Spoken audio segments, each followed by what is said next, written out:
When we talk about directors nowadays, there's one who stands out. Director J.J. Abrams, who was born in 1966 into a family devoted to filming. As a child born into a filming family, he was given a Super 8 camera, which led to him and his older sister creating their own homemade movies. So dedicated was Abrams to the filming that his first break came as a child when he and his best friend Matt Reeves took their Super 8 to a Young Filmmakers Festival. Amazingly, a local newspaper profiled the pair, and in a moment straight out of Hollywood, the article caught the eye of renowned director Steven Spielberg. After that experience, it wasn't until the year of 1991 that he helped write and produce the movie Regarding Henry. As he became more familiar with the world of cinematography, J.J. started making his own motion pictures. It was at the age of 47 that he created the highly anticipated film Star Trek Into Darkness, a remake of the original Star Trek film, The Wrath of Khan.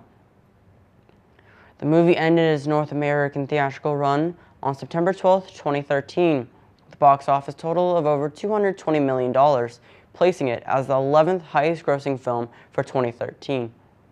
It earned a worldwide total of over $450 million, ranking it in 14th place for 2013 and making it the highest grossing film of that franchise.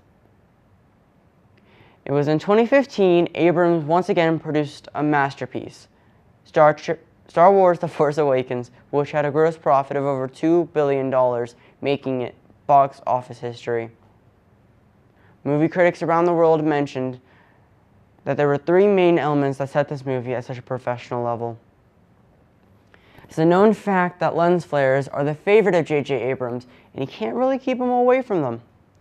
Star Trek Into Darkness had less of it, but with The Force Awakens, you see the use of lens flares, but it's not as rampant.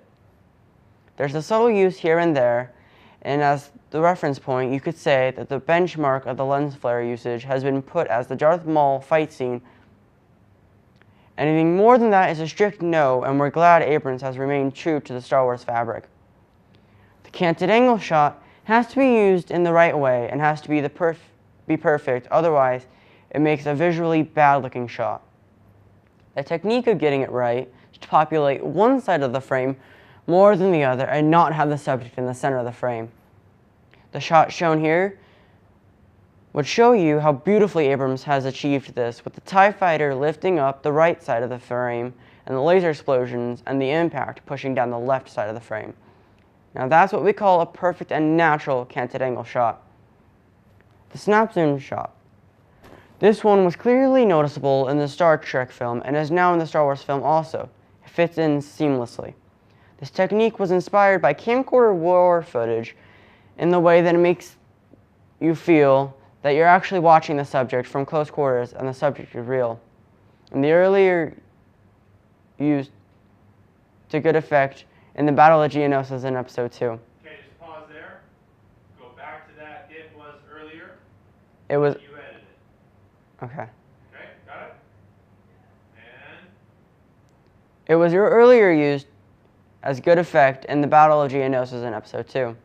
All in all, Abrams, with his trailer and fresh appeal, has already broken the mound of sameness that the Star Wars film has brought with them.